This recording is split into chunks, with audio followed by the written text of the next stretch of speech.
여러분 안녕하세요. 반갑습니다. 이렇게 귀한 초대해 주셔서 너무 감사해요. 일단 제가 누군지 잘 모르실 테니까 제 소개부터 해야 하는 것이 도리인 것 같습니다. 저는 윤재덕이고요.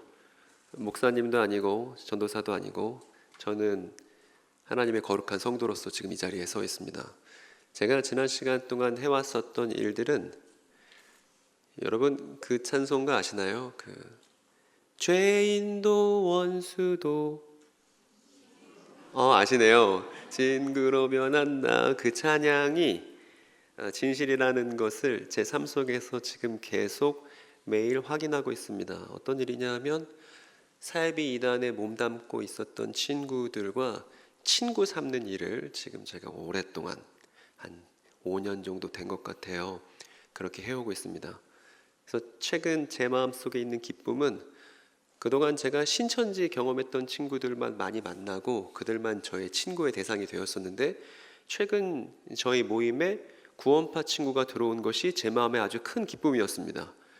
그래서 그동안 신천지밖에 몰랐었는데 이제 구원파 친구들은 어떤 생각을 갖고 있었고 어떤 어려움을 갖고 있는지를 알게 되는 바람에 더욱더 많은 친구들을 만날 수 있는 그런 역량이 지금 막 생겼습니다.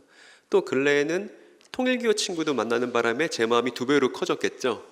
그래서 제가 바라기는 대한민국에 존재하는 주요 사이비 이단들을 타노스가 인피니티 스톤 모으듯이 드래곤볼 모으듯이 다 모아서 같이 얘기 나누고 싶다는 것이 제 바람입니다. 제가 그 친구들 만나면서 느끼게 된 것은 교회의 아픔 그리고 이 대한민국 사회 전반의 아픔이었습니다. 여러분 사이비 이단에 들어가는 친구들은 어떤 친구들이라고 생각하세요?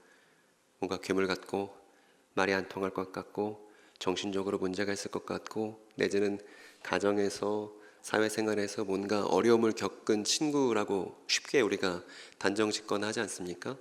그런데 막상 만나보면 너무 착한 친구들이고 좋은 친구들이에요. 다만 어디에 문제가 있냐면 삶의 방향에 문제가 있었고 삶의 목적에 문제가 있었고 이 세계를 이해하는 방식에 문제가 있었습니다. 그리고 더욱더 유감스러운 것은 그렇게 사이비 이단을 경험했던 친구들 중에 다수의 친구들이 이미 어려서부터 한국 교회를 경험했던 친구들이었다는 거예요. 그런데 그 친구들 모태신앙 출신들이었는데 교회 안에서 성경에 대해서 또 크리스찬이 세계를 어떻게 이해하는지에 대해서 제대로 된 교육을 받아보지 못하고 그것에 대한 질문과 갈증을 갖고 있었는데 학교에서나 내지는 부모님들을 통해서 그런 얘기를 들어보지 못했더니 그런 얘기를 해주는 사람들을 찾아 제 발로 갔던 친구들이 다수더라고요. 그걸 알게 되니까 제 마음이 너무나 점였습니다. 그리고 그 친구들이 잘못된 세계관을 갖고 있는 아픔을 오랫동안 숨기고 마치 임금 기는 당나귀기처럼 어디 말도 못하고 자기의 과거를 그렇게 잘라서 버리고 싶어 하지만 여러분 우리가 과거에 겪었던 어려움들을 잘라서 버릴 수 있나요? 버릴 수 없어요.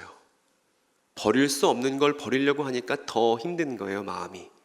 그래서 정신과를 찾아가고 여기저기 자기의 어려움을 감추면서도 힘들어하지만 정작 성경 안에서 교회를 통해서 제대로 된 세계관을 경험해보지 못했던 친구들이 지금도 이 나라에 너무나 많이 있습니다. 이게 제 마음을 너무나 아프게 합니다. 그래서 계획을 세웠습니다. 어떤 계획이냐 하면 저는 오늘 이 계획을 얘기하면 동순교회가 무조건 제 계획에 동참하리라 믿고 있습니다. 왜냐하면 제가 이 계획을 예수님께 배운 것이거든요. 여러분과 저는 특별한 시대에 살고 있습니다. 어떤 시대냐 하면 우리가 살아있을 때 대한민국 사이비 이단의 수장들이 죽는 것을 차례대로 다 목격하게 될 것입니다. 그렇게 많은 사람들에게 거짓된 가르침을 주었었던 노인들이 비참한 최후를 맞는 것, 그것을 우리가 보게 될 겁니다.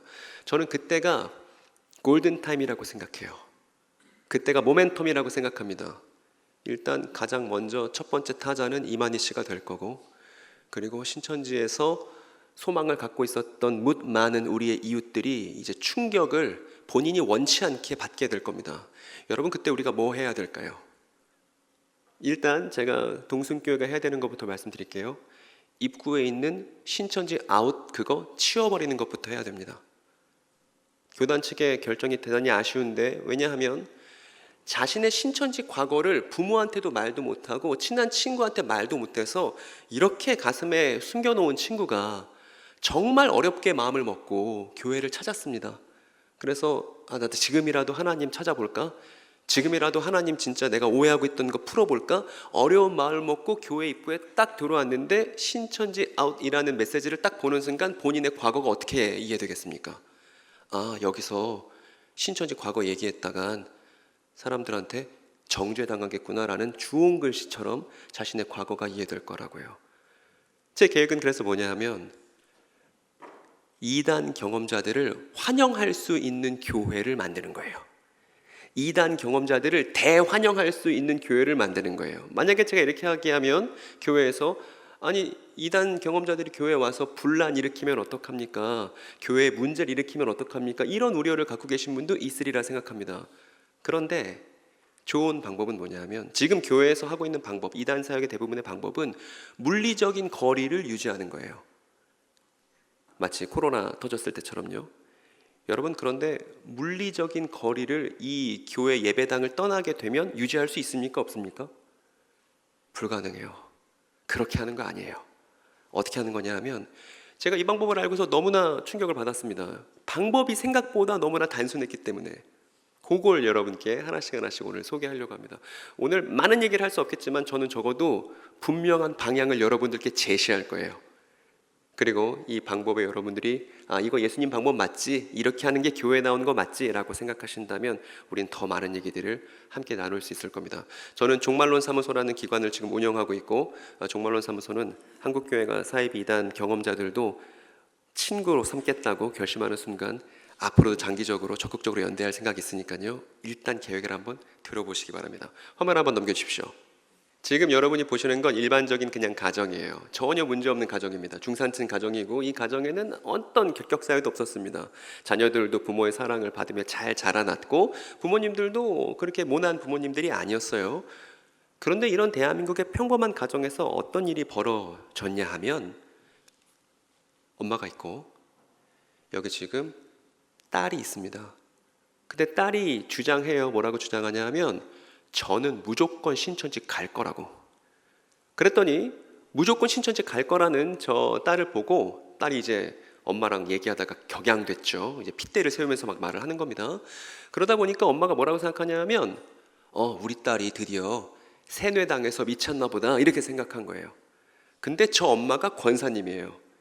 여러분, 그러면 저 권사님이, 저런 일을 겪은 권사님이 교회 공동체에 와서 저 얘기를 말할 수 있을까요? 없을까요? 절대 못해요. 절대 못해요. 제가 아는 권사님 어떻게 했냐면 교회에 얘기했다간 사람들 손가락질 당하고 권사님들 이바구에 오를 것 같고 교회 안 다니는 친구들에게 얘기했다가 너 그러려고 교회 갔냐라는 소리 들어올까 봐 누구한테도 말을 못했대요. 그래서 어떻게 했냐면 대형마트 주차장에 차를 세워놓고서 반나절을 꺼이꺼이 울고 실신할 때쯤 다시 집으로 들어갔다고 권사님이 그렇게 저한테 얘기했는데 제가 너무 마음이 슬프더라고요. 저런 일들을 대한민국 가정이 너무나 많이 겪었습니다. 그리고 저런 친구들을 보면서 세뇌당했구나, 더 이상 말이 안 통하는구나. 그래서 어떻게 해왔냐 하면 강제로 납치해서 펜션에 가다 두고서 교리 교육을 진행하는 게 그게 사이비 이단에 대한 유일한 대처 방법인 줄 알았어요. 그동안 한국교회가 사이비 이단 대처를 그렇게 했단 말입니다. 저는 그게 예수님의 방법이 아니라고 생각합니다. 어찌됐든 여러분, 만약에 여러분 가정에 서랍을 드르륵 열어보니까 신천지 전단지가 우르르 나왔고 우리의 사랑하는 가족이, 엄마가, 아들이, 딸이 신천지 교인이라는 게 드러났다고 여러분 상상해 보세요. 여러분, 그 순간 집 앞 대문에다가 신천지 아웃 스티커 붙일 수 있습니까? 없습니까? 호적하겠다고 협박할 수 있습니까? 없습니까? 이상하게 교인들에게는 그게 되는데 가족이면 그렇게 하면 돼요? 안 돼요? 안 돼요. 근데 우리는 서로를 뭐라 부르죠? 형제고 자매라고 부르니까 교회도 그러지 말자는 겁니다. 뭐부터 해야 되냐면, 그런 일이 없으면 좋겠습니다만 동승교회 교인들 안에서도 저런 일들이 벌어진다면 여러분 뭐부터 해야 되냐면 일단 저 딸에게 그래, 근데 너 어떻게 된 거야? 어떻게 하다 신천지 들어가게 됐는지 일단 얘기나 들어보자. 이게 첫 단추예요. 여러분, 어렵습니까? 하실만 합니까? 만약에 여러분 주변에 신천지 경험자가 있다는 걸 발견하게 되면 일단 어떻게 된 건데? 라고 그 사람 사연을 들어봐야죠. 신천지 교인에 대해서 갖고 있는 내 선입견을 그 사람한테 적용할 게 아니라 말입니다. 그래서 제가 그렇게 해본 거예요. 아니 어떻게 된 거예요? 무슨 생각인 거예요? 알아보니까 저 친구들은 세뇌당한 게 아니라 나름 본인들의 세계관을 갖고 있었더라고요. 그런데 그 세계관은 뭘로 만든 거냐면 성경 본문을 재료 삼아서 만든 것이다 이 말입니다. 그래서 저렇게 가족의 만류에도 불구하고 신천지를 가겠다고 고집하는 친구의 머릿속에 뭐가 있는지 물어보니까 알게 됐어요. 친구가 이렇게 생각하더라고요. 드디어 올 게 왔구나. 핍박이 왔구나. 그런데 내가 이 핍박을 견뎌내야 저 친구 바라는 목적이 뭐예요? 우리 가족이 영원히 죽지 않고 함께 지낼 수 있어. 이게 신천지 교인들이 갖고 있는 소망이더라고요. 여러분, 신천지 교인들은 이만희 씨를 믿는다. 근데 이 말은 다른 의미로 해석할 수 있습니다. 신천지 교인들은 이만희 씨를 믿죠. 그런데 이만희 씨를 통해서 자신이 행복할 수 있다고 믿는 거예요. 즉 이만희 씨가 가르치는 대로 하면 자신이 행복할 것을 믿기 때문에 그 사람을 추종하는 겁니다. 즉 누구나 자신의 행복을 추구하고 그건 사이비 이단에 몸담고 있는 사람들도 예외가 아니라는 겁니다. 저 친구 생각하는 거예요. 내가 여기서 버티고 이 핍박을 견뎌내면 결국 나중에는 우리 가족들과 영원히 죽지 않고 함께 있을 수 있어. 그러니까 엄마는 잘 몰라서 그러는 거야. 지금 내가 여기서 참고 견뎌야 해. 저 마음으로 견딘다고요. 여러분, 가족들끼리 영원히 헤어지지 않고 같이 있고 싶은 마음은 그래도 우리가 고개를 끄덕이며 좋은 마음이라고 봐줄 수 있죠. 그 방법이 어쨌든 간에 말입니다. 그래서 저 생각을 왜 갖고 있는지를 또 물어봤더니 이 친구가 성경 구절 하나 얘기하는데 이렇게 얘기하더라고요. 제가 한번 읽어볼게요. 형제가 형제를 죽음에 넘겨주고 아버지가 자식을 또한 그렇게 하고 자식이 부모를 거슬러 일어나서 부모를 죽일 것이다. 너희는 내 이름 때문에 모든 사람에게 미움을 받는 일이 벌어질 것이다. 그런데 끝까지 견디는 사람은 구원을 받을 것이다. 여러분, 저 친구가 저 구절을 어떻게 해석하고 있을지를 한번 저 친구 입장에 대해서 상상을 해보세요. 저 친구에게 끝까지 견딘다는 건 뭐예요?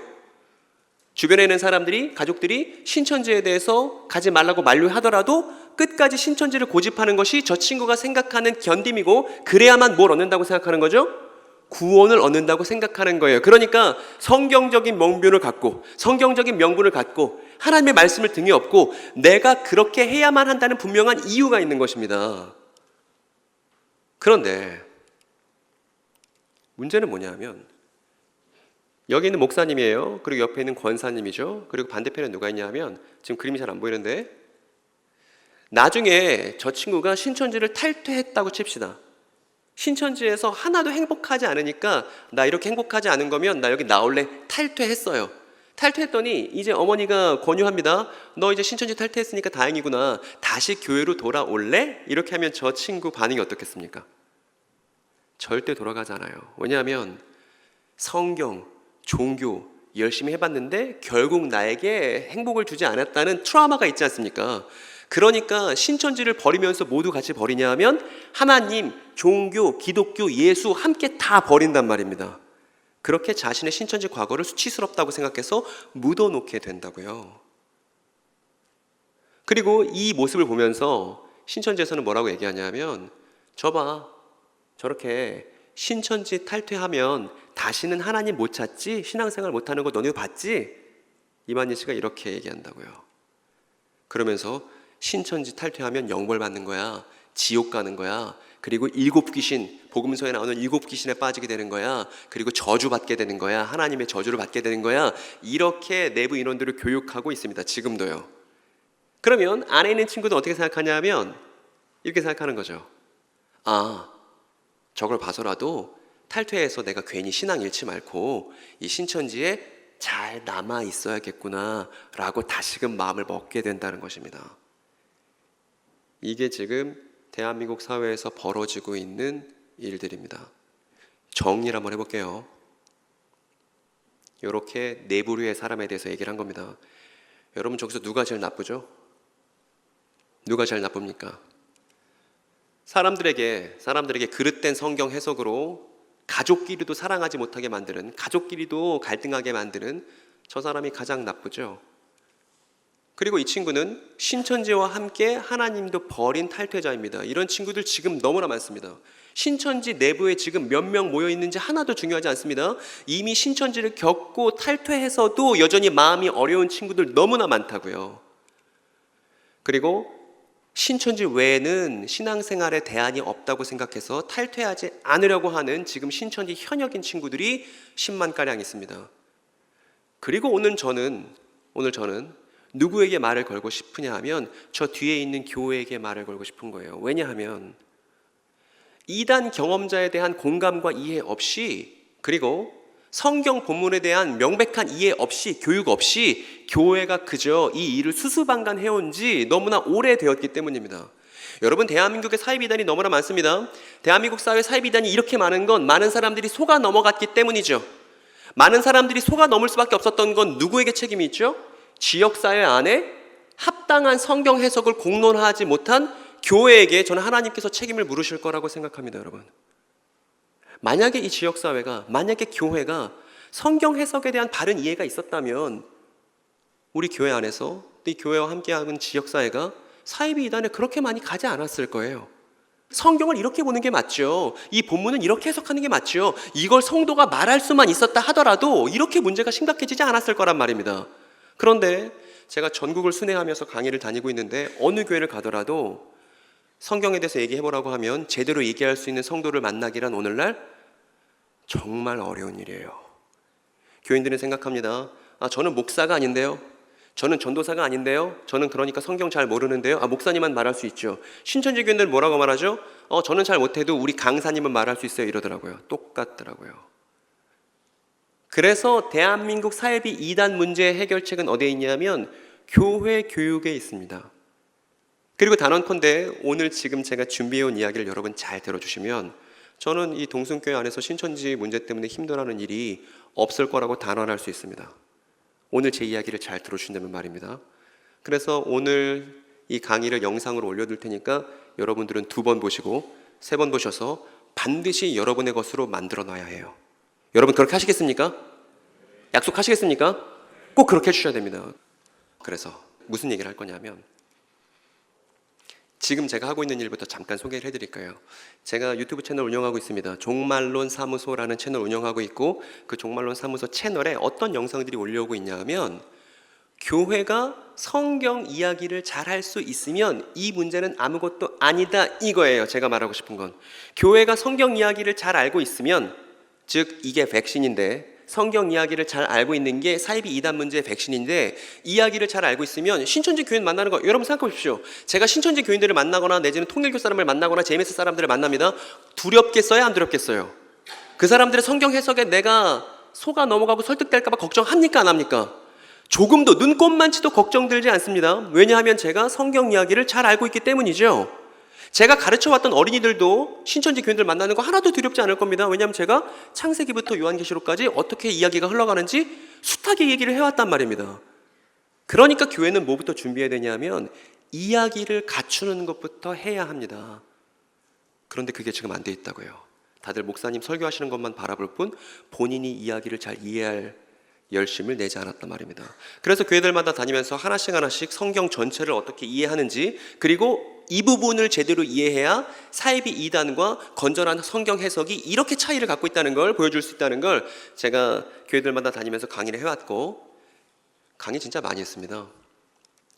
그래서 토라 이야기의 밑그림이라는 시리즈를 시작해서 예언서, 에스겔이나 예레미야나 이런 예언서들도 다 정리를 해놨고요.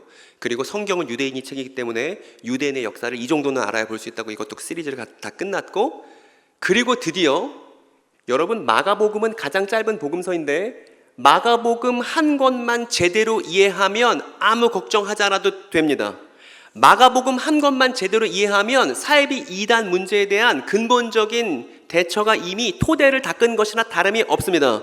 마가복음 한 권만 교회가 제대로 이해하고 있고 누구나 이 얘기를 할 수만 있다면 그러면 교회는 더 멋진, 더 큰, 더 좋은 섬김을 지역사회와 사이이단 경험자들에게 할 수 있을 거예요. 뭐만 하면요?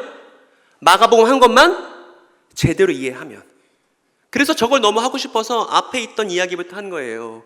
구약 성경 잘 이해하고 유대인의 이야기를 잘 이해하면 마가복음 한 권 이해할 수 있다. 교회가 이거 해야 한다는 것입니다.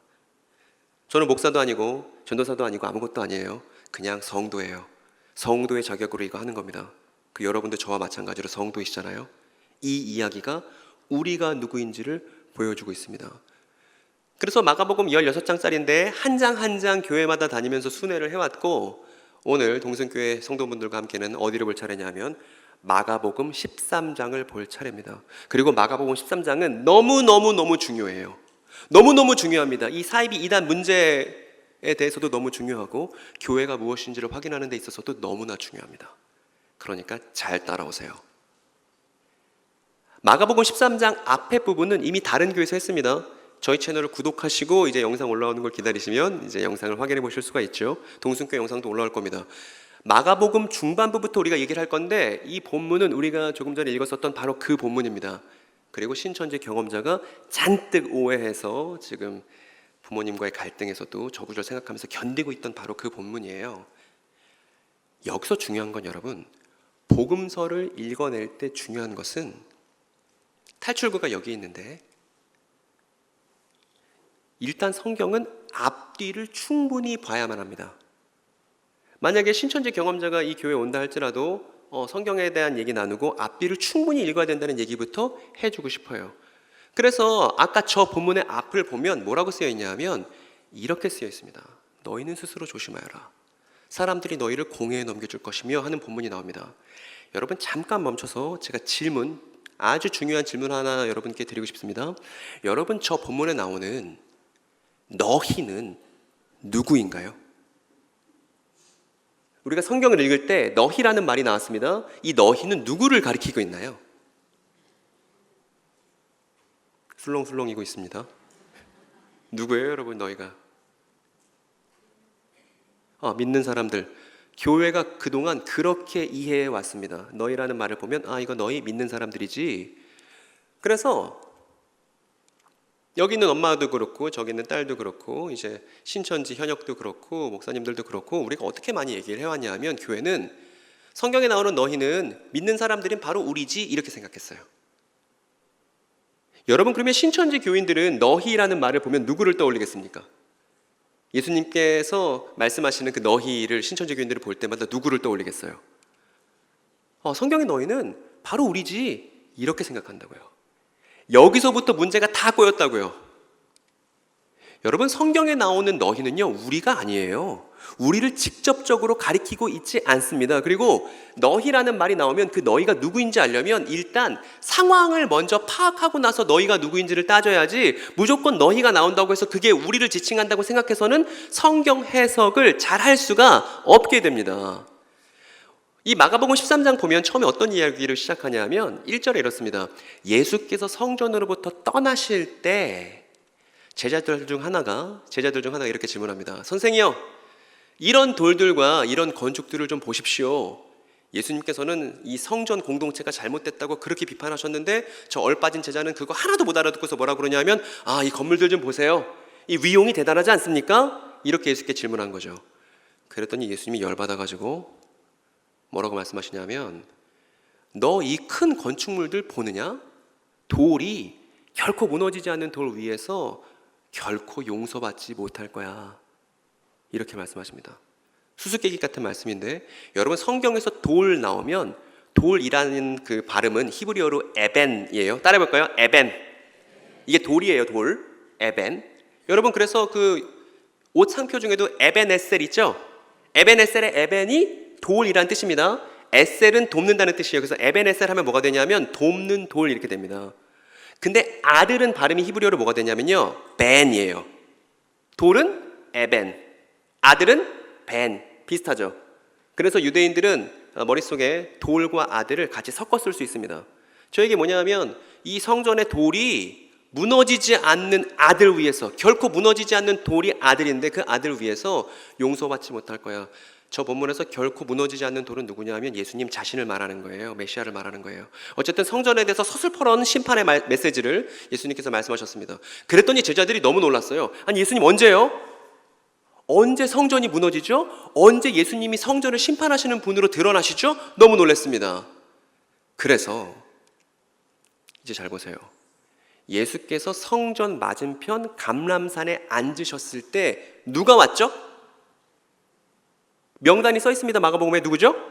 베드로, 야고보, 요한, 안드레. 자, 그려왔잖아요. 이렇게요. 이 친구들이 예수님을 몰래 찾아온 거죠. 찾아와서 물어본 거예요. 뭐라고 물어봤냐면, 예수님, 우리한테 말해주세요. 언제 이런 일들이 있겠어요? 그리고 어떤 표적이 있겠습니까? 주님께서 조금 전에 말씀하셨던 모든 그것들이 끝나려고 할 때 무슨 일들이 있겠어요? 이렇게 질문한 거예요. 여러분, 잠깐 멈춰서 질문입니다. 예수님의 제자들은 예수님께서 십자가 달려 죽으실 걸 기대하고 있었나요? 안 했나요? 별로 기대 없었죠. 예수님 따라다니다가 일확천금 얻고 좌의정 우의정 할 생각하고 있었지, 예수님이 비참하게 돌아가실 거라고 기대하지 않았었죠. 그랬던 제자들은 저 상태에서 예수님이 부활하실 걸 기대할 수 있나요? 없나요?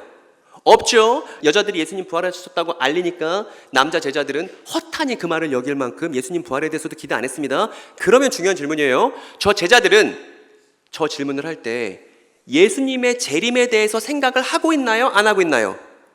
전혀 안 하고 있죠. 관심도 없죠. 저 친구들은 지금 마음이.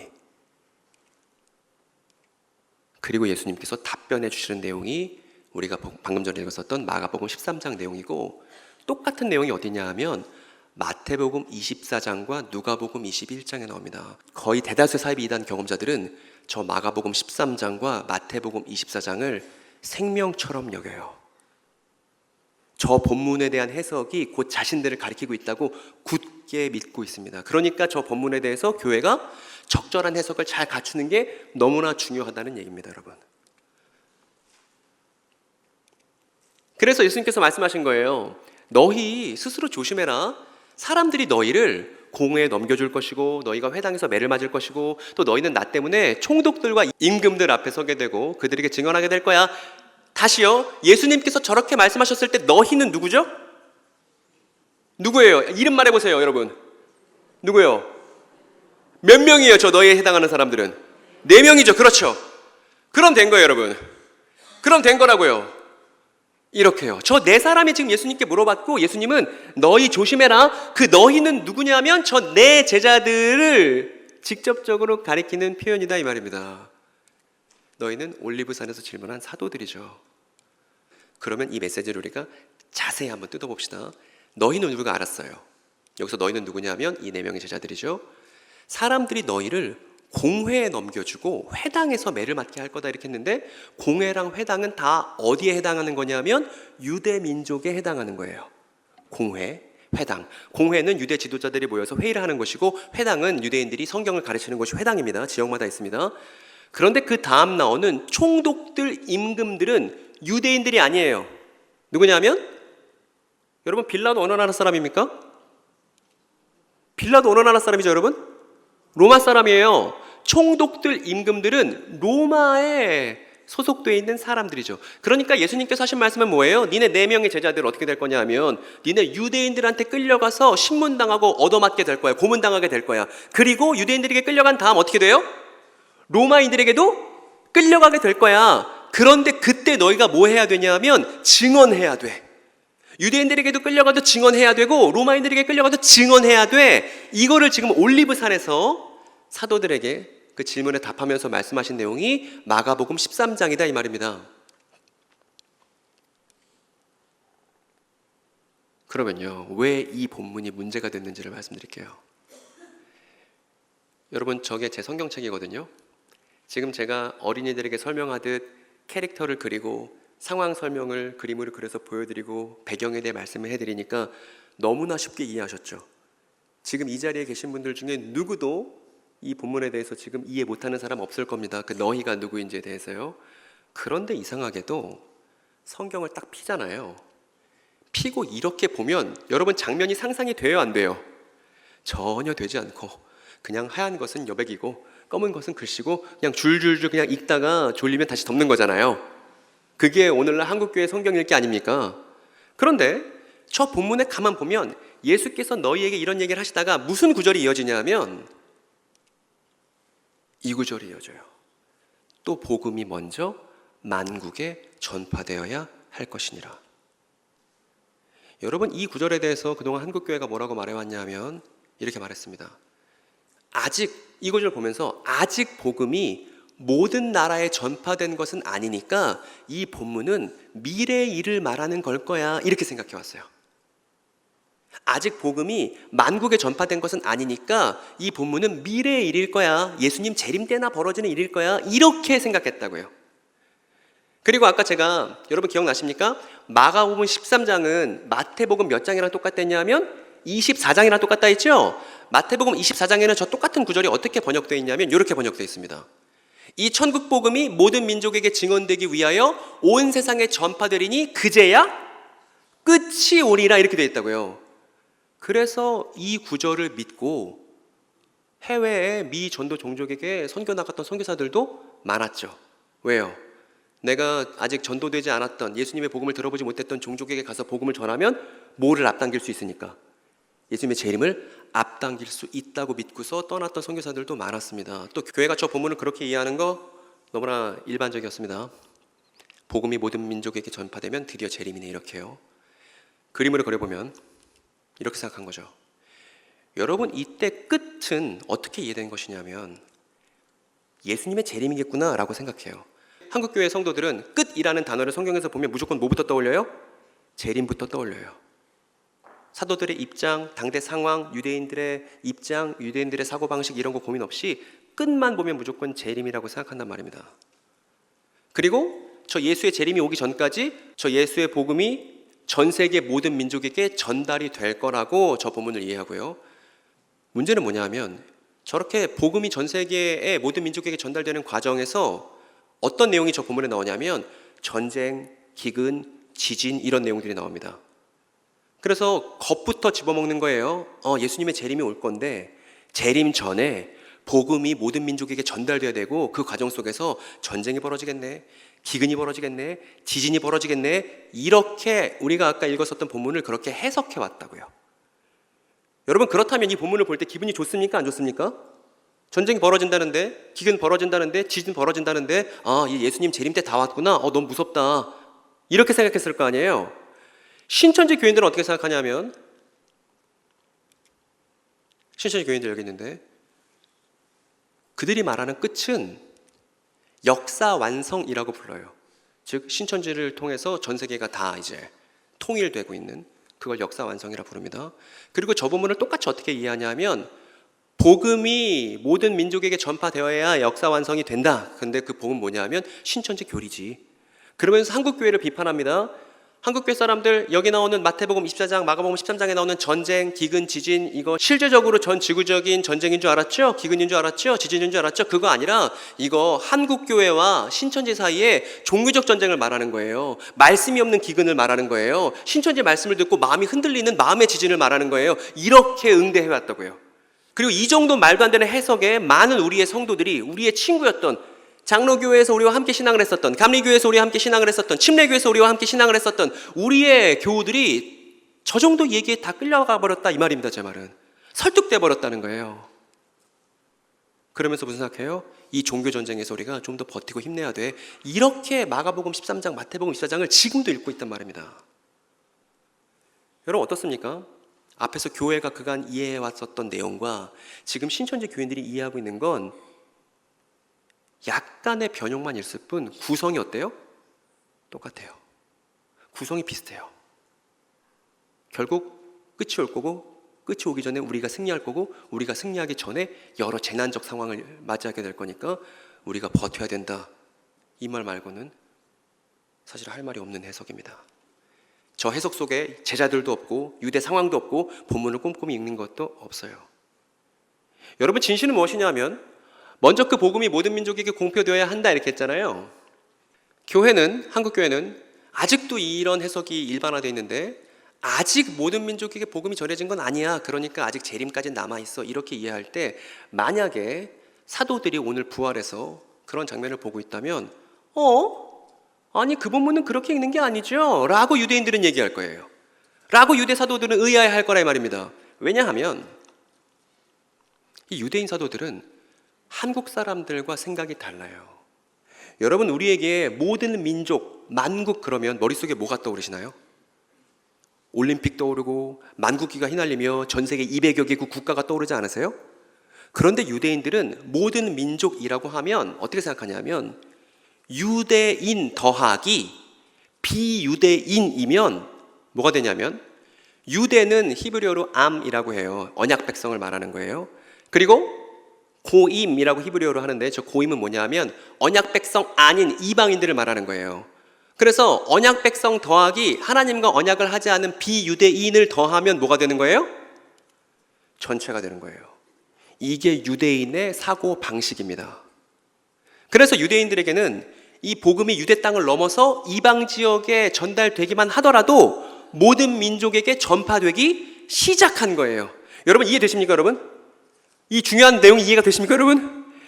유대인들에게는 세상 전체를 유대와 유대 아닌 것으로 두 개로 나눠서 이해하기 때문에 복음이 만약에 유대 땅에서 전달되고 그게 넘어가서 유대 땅을 넘어가서 이방인들 누구에게 전달되기만 하더라도 유대인들 입장에서는 복음이 모든 민족에게 전파되기 시작했다고 말할 수 있다는 말입니다, 여러분. 그래서 보세요. 만약에 저 사도들이 유대인들에게 끌려가서 신문을 당할 때 그때 복음을 전하고 이후 유대인이 아닌 비유대인인 로마인들에게 끌려가서 복음을 전하면 뭐가 되냐 하면 모든 민족에게 복음이 선언되기 시작했다고 말할 수 있다는 말입니다. 그러니까 저 본문을 보고서 아직이라는 말이 안 나오고 뭐가 나올 거냐면 시작이 나올 거예요. 우리가 알고 있는 유대인 중에 유명한 유대인이 있습니다. 여러분 저 유대인 제가 그려왔는데 누군지 한번 맞춰보세요. 누구겠습니까, 여러분? 누구요? 어떻게 하셨어요? 바울이죠. 바울입니다, 여러분. 바울은 유대인 중에 유대인이에요. 바울이 뭐라고 말하는지 잘 들어보세요. 글씨가 좀 작긴 합니다만 잘 보이시나요? 같이 한번 읽어볼 수 있을까요? 이 복음은 온 세상에 전해진 것과 같이 여러분에게 전해졌습니다. 여러분이 하나님의 은혜를 듣고서 참되게 깨달은 그날로부터 여러분 가운데서와 같이 온 세상에서 열매를 이 본문의 아멘이죠? 근데 본문을 잘 뜯어보시기 바랍니다. 지금 골로새 지역, 지중해에 있는 골로새 지역에 복음이 전달된 거예요. 아직 조선 땅에는 복음이 전달되지도 않았죠. 그런데 유대인인 바울의 입장에서는 유대의 복음이 전해지고 그리고 골로새 지역에 이방 지역에 복음이 전해졌다는 이유 하나만으로도 뭐라고 말할 수 있었냐 하면 이 복음이 온 세상에 전해질 거예요. 진 것이에요. 이미 복음이 온 세상에 전해진 것과 같이라고 바울은 말할 수 있었다는 것입니다. 왜냐하면 이것이 유대인들의 사고방식이니까. 따라서 성경을 제대로 이해하기 위해서는 유대인들의 사고방식 없이는 이해할 수 있다 없다? 없다는 거예요. 교회가 이게 부재했기 때문에 많은 사람들이 속아 넘어가는 빌미를 만들어줬다는 것입니다. 그 뒤에도 마찬가지죠. 여러분 가운데서와 같이 복음이 온 세상에서 열매를 맺고 자라고 있습니다. 아직 일본에도 조선에도 복음이 전달되지 않았지만 그럼에도 불구하고 복음이 유대를 넘기 시작하면 유대인들은 말할 수 있습니다. 복음이 만국의 온 세상의 모든 민족에게 전파되기 시작했다.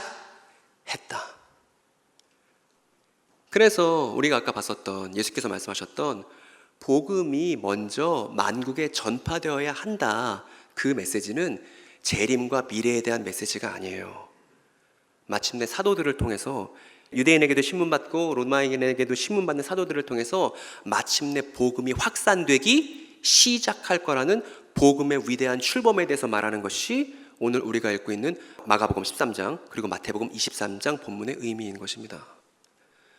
그러니까 잘 모르고 있는 교인도 설득해야 되고요. 잘 모르고 있는 신천지 교인들에게도 우리가 정보를 전달해야만 합니다.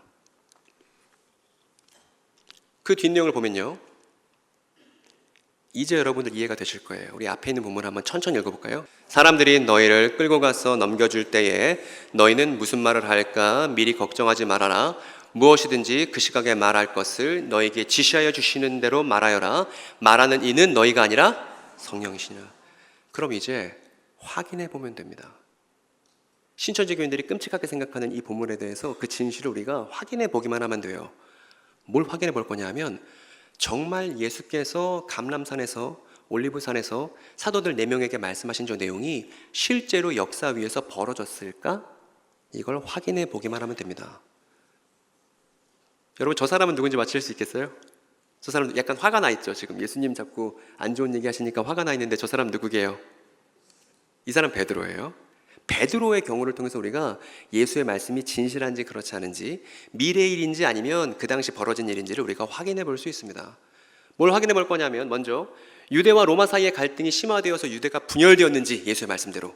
왜냐면 예수님께서 아까 아비와 자녀가 싸우고 가족들끼리 분열할 거라고 했으니까 정말 유대 가정들이 분열했는지를 일단 확인해 볼 거고, 두 번째로는 사도들이 유대인에게도 신문받고 그리고 로마인에게도 신문받아서 유대와 비유대인에게 양쪽 모두에게 신문받았는지를 확인해 볼 수 있고요. 그리고 마지막으로는 신문당하는 자리에서 그들이 정말 성령으로 말했는지, 저 감람산에 있었던 4명의 사도들이 성령으로 말했는지를 확인해 볼 수 있습니다. 가장 적절한 인물 베드로입니다. 우리에게 문헌이 남아 있으니까요.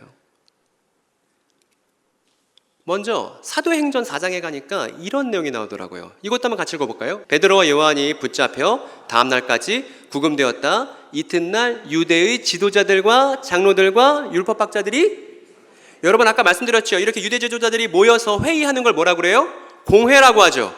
그러니까 베드로와 요한이 성전 미문에 있었던 걷지 못하는 사람을 일으켰을 때, 내가 금과 은은 없지만, 은과 금은 없지만 나사렛 예수 그리스도의 이름으로 일어나라 했을 때 일어났더니 난리가 벌어졌습니다. 그러더니 무슨 일이 벌어졌어요?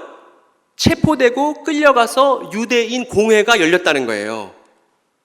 그래서 이렇게 유대 지도자들이 왔죠. 물어봅니다. 대체 누구의 권한과 누구의 이름으로 그 걷지 못하는 사람을 일으키는 일을 했습니까? 라고 신문하니까 그때 베드로가 뭐라고 말하는데, 우리는 어떤 내용을 말했는지는 별로 지금 중요하지 않고 이건 나중에 목사님께서 다 말씀해 주실 거고, 우리한테 지금 중요한 건 뭐냐면 그 다음 내용이 이렇게 시작한다는 거예요. 그때에 베드로가 어떻게 말했다고요? 성령이 충만하여 말했다고요. 누구 말씀 그대로입니까?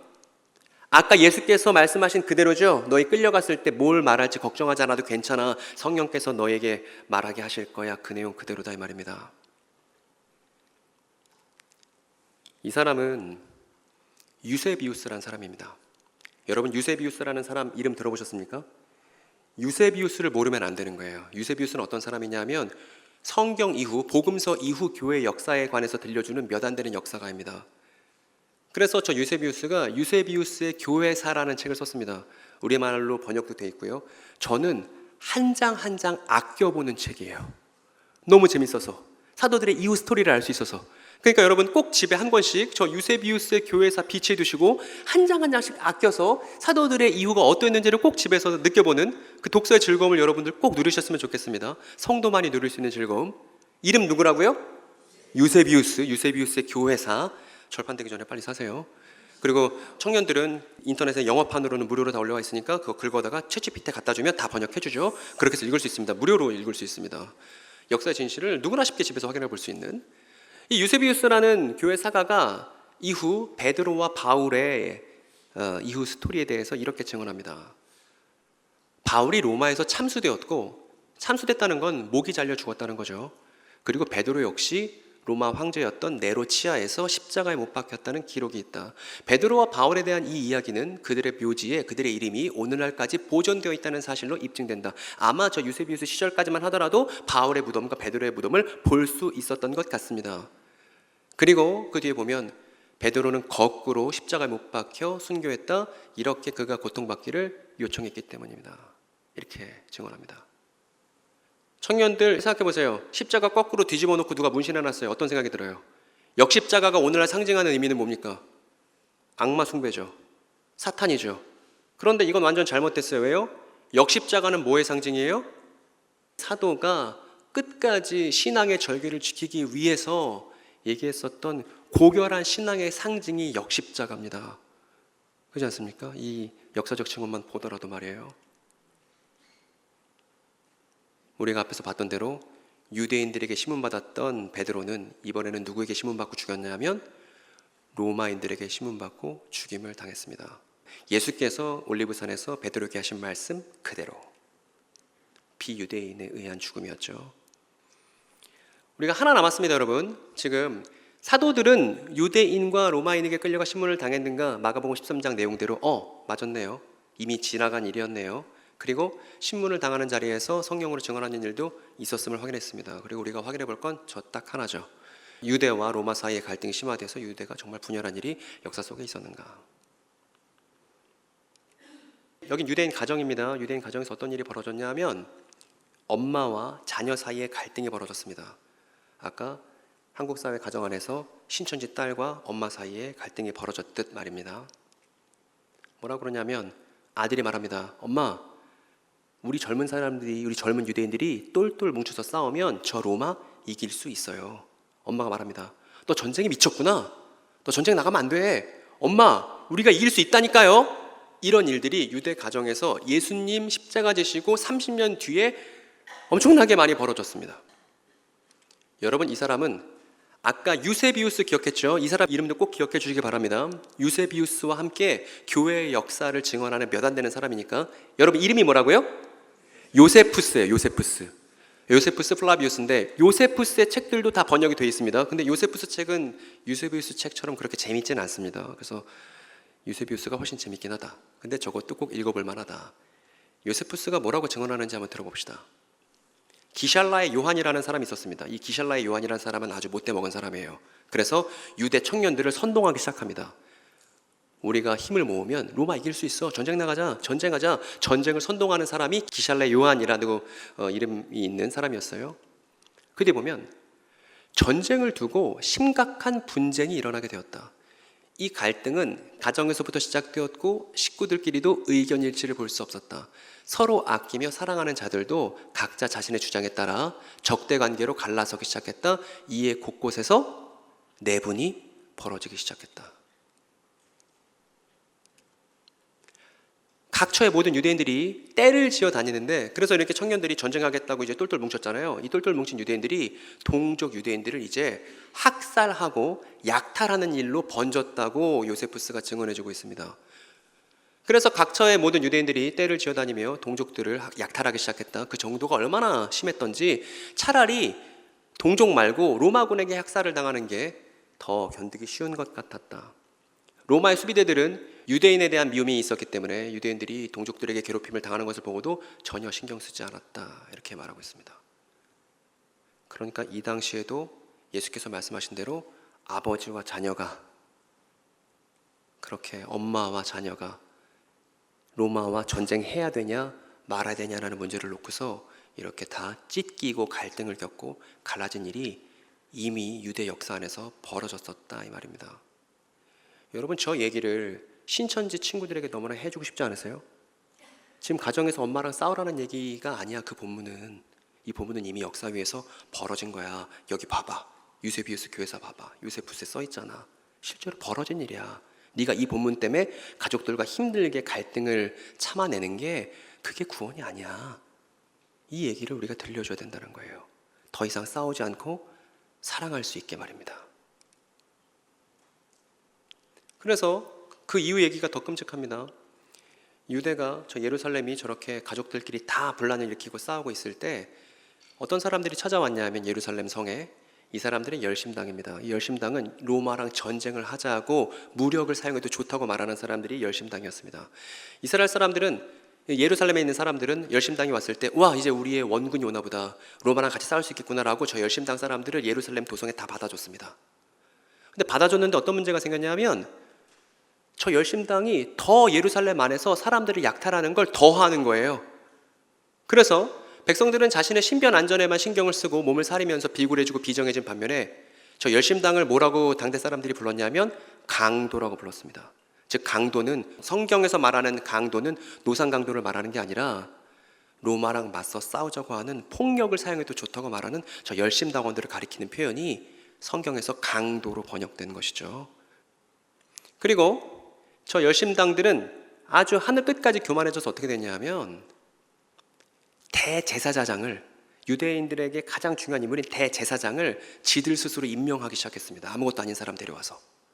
그랬더니 아무리 그 분열하고 있는 유대인들이 정신을 못 차린다 하더라도 이건 아니지 라고 해서 들고 일어났어요. 이게 말이 되니? 그래서 또 저 유대인들 사이에 뭐가 벌어졌냐 하면 전쟁이 벌어집니다.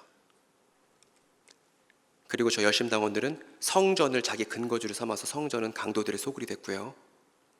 요세푸스가 마저 증언합니다. 그리하여 쌍방간에 많은 사람이 전사하고 부상당하는 비극을 당하고 말았다. 이에 죽은 시신들은 친척들이 각자 그들의 집으로 옮겼다. 즉, 사람들 다 널브러져 있으니까 시신들 확인해서 우리 친척이면 집으로 데려간 거죠. 그리고 부상당한 열심당은 어디로 들어갔죠, 여러분? 피를 뚝뚝 흘리면 어디로 들어갑니까? 성전으로 다 들어갑니다. 그래서 성전의 거룩한 바닥이 다 피로 물들게 됩니다. 어찌나 많은 피로 성전을 더럽혔든지 혹자는 성전을 더럽힌 것은 열심당의 피밖에 없다고까지 말할 만큼 성전이 끔찍한 피로 다 얼룩지게 되는 일이 실제로 벌어졌습니다. 그래서 우리 하나 항목 남았는데, 유대와 로마 사이 갈등이 심화되어서 유대가 분열했는가? 예수님 말씀 그대로 벌어졌죠. 언제요? 그 당시에요. 그래서 이때 예수님께서 올리브산에서 말씀하신 그 내용들이 모두 다 이루어진 겁니다. 형제가 형제를 죽음에 넘겨주고, 아버지가 자식을 또한 그렇게 하고, 자식의 부모를 거슬러 일어나서 부모를 죽을 것이다. 왜요? 로마랑 전쟁하냐? 그렇지 않느냐? 이 문제로 유대가 분열했기 때문에. 그런데 너희가 나왔습니다.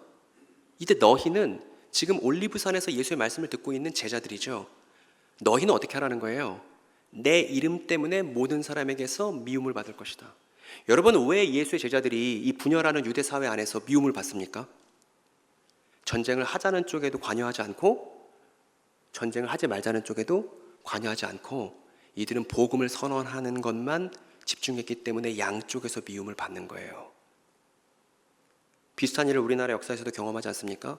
남한과 북한이 찢겨서 이데올로기로 가정이 뿔뿔이 흩어지고 또 투쟁하고 싸울 때, 그 와중에 이런 그런 상황 속에서 크리스찬들은 제3의 다른 노선을 걷고 있었던 겁니다. 그래서 모든 사람의 미움을 받게 된 것이죠. 그리고 예수께서 이렇게 말씀하셨습니다. 끝까지 견디는 사람은 구원을 받을 것이다. 이 끝까지 견딘다는 건 분열에 가담하지 않고 평화의 왕이신 예수께서 왕이 되셨다는 그 복음의 소식을 선언하는 일이었습니다. 이렇게 분열하고 있는 양쪽에서 어느 쪽에도 가담하지 않고, 분열하는 가정에서 이 분열을 더 가중시키지 않고, 우리가 지금 보고 있는 베드로라는 이 사람 어떻게 했습니까? 역십자 안에서 평화를 외치다가 죽었죠. 이것이 끝까지 견디는 사람은 구원을 받을 것이다라는 말의 구체적인 성취인 것입니다. 그리고 오늘날 우리 교회는 저렇게 끝까지 신앙의 절개를 지켰던 사도들 덕분에 교회가 출범할 수 있었고, 그 출범된 교회의 명맥을 오늘날 누가 잇고 있습니까? 우리가 잇게 된 거예요. 그럼 교회는 어떤 사람들입니까? 목숨을 걸어서 분열에 가담하지 않고 평화의 왕이신 예수를 선언하는 사람들이 교회답다라고 말할 수 있을 것입니다. 그리고 같은 일을 어디에도 적용해야 하죠? 사이비 이단을 대면하는 일에도 동일하게 적용해야 한다고 생각합니다. 한국교회와 사이비 이단의 분열에 가담하지 않고 그 안에 아픈 사람들을 위로하며 평화의 왕이신 예수를 선언하고 제대로 된 섬김을 갖추고 준비하는 일. 좀 있으면 곧 재난 같은 상황이 벌어질 것인데 그걸 내다보고 있는 상황 속에서 사람들의 아픔을 위로할 걸 미리 준비하는 일. 이게 교회다운 일이라고 생각합니다. 여러분, 제가 이 얘기를 다른 교회에서 강의했더니 한 친구가 질문했습니다. 근데 저렇게 구원을 받는다는 건 베드로가 좋은 곳으로 죽어서 갔다는 얘기인가요? 이렇게 얘기했습니다. 근데 여러분, 성경에서 구원은 히라버 원문으로는 소조라는 동사를 쓰는데, 그 소조라는 동사는 보존하다라는 뜻입니다. 그래서 물론 베드로는 죽음 이후에도 하나님과 함께 있겠지만, 저 본문에서 구원은 뭐냐 하면 성령께서 우리에게 만들어주신 참된 인간성을 보존하는 거예요. 성령께서 우리에게 창조해 주셨던 그리스도를 닮은 인간성을 끝까지 보존하는 것입니다. 언제까지요? 목숨을 걸어서까지요. 그것이 끝까지 구원을 받는 사람의 삶의 모습이라는 걸 사도들이 보여주고 있습니다. 그래서 복음서는 사도들을 전시한 것이나 다름없어요. 무엇으로요? 예수를 따른 사람의 참된 인간성을 전시해 놓은 것이 사도들의 곧 인생이었습니다. 그리고 교회는 사도들의 가르침을 따르는 사람들을 교회라고 해요. 그러니까 우리 역시 저 본문에 입각해서, 저 전통에 입각해서 이 교회의 대처, 교회의 이단 사역을 고민해 봐야 한다는 것입니다. 그리고 신천지 교인이든 아니면 일반 교인이든 저 얘기를 모른다면 우리가 충분히 전달해 줄 수 있도록 준비를 갖춰야 해요. 권사님들, 집사님들 드라마 보고 얘기하는 건 정말 좋아하시죠?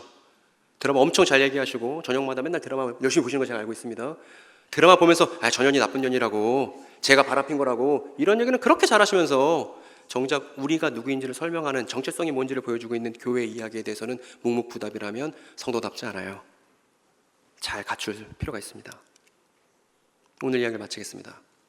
더 좋은 해석을 선물하기 위해 다시 이 상황으로 돌아왔습니다. 저렇게 신천지 고집하고 있는 친구 머릿속에 저게 있죠. 가족들을 사랑하지만 그 사랑에 잘못된 방법을 지금 사용하고 있는 거예요. 신천지를 고집하는 게 가족들을 사랑하는 방식이라고 오해하고 있는 친구가 아직도 이 나라에 많이 있습니다. 저 친구에게 분명히 저 친구 저 보면 알고 있을 건데 우리가 해야만 하는 일은 가는 거죠. 그래서 뭐 하겠어요? 얘기를 들어주고 저 친구의 사정과 처지를 듣고 공감해주고 그리고 마침내 저 친구에게 없는 새로운 정보를 전달하는 일. 이거는 대한민국 사법기관이 할 수 없고 경찰이 할 수 없습니다. 누구만 할 수 있는 거냐면 성령 받은 교회만 할 수 있는 교회만의 특권이에요. 성경의 아름다운 이야기를 전달할 수 있는 것 말입니다. 그래서 교회가 저 친구들을 위해서 이야기를 잘 갖추고 준비해서 전달하면 저 친구가 웃을 거예요. 그리고 저렇게 웃게 된 친구들이 지금 제 주변에 잔뜩 있습니다. 그래서 이 아름다운 사역에 죄인도 원수도 친구로 변하는 이 기가 막힌 사역에 동순교회 성도분들도 초대하고 싶은 거예요. 그래서 이제 오늘 이야기를 마치겠습니다. 제가 높아심에 오늘 내용들을 정리해보고 마무리하려고 합니다. 하나씩 제가 4가지 태제를 띄워드릴 테니까 여러분의 목소리를 읽어주십시오. 첫 번째입니다. 마가복음 13장 또 마태복음 20장의 너희는 오늘날의 사람들을 직접 가리키고 있지 않습니다. 예수께 질문한 제자들입니다. 어디서 질문했죠? 올리브산에서, 감람산에서. 두 번째, 복음은 모든 민족에게 이미 2000년 전 전해지기 시작했습니다. 재림에 대한 본문이 아니에요. 복음의 출범과 시작에 대한 본문이라는 걸 꼭 붙들고 계시기 바랍니다.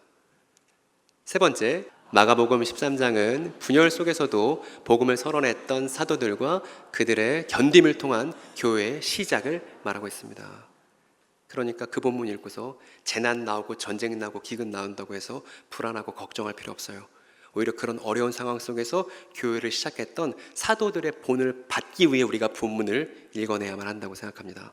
그리고 마지막입니다. 이단 피해자들이 신앙을 버리지 않도록 교회는 대안적 해석을 소개할 수 있어야 합니다. 이에 대한 준비가 시급합니다. 여러분, 제가 준비한 얘기는 여기까지입니다. 오늘 마가복음 13장의 아주 작은 본문밖에 안 들었지만 여러분에게는 마가복음 1장부터 쭉 보실 수 있고 또 그걸 이해하기 위해서 창세기부터 계시록까지 잘 연구해야 될 책임과 소명이 여러분들에게 있습니다.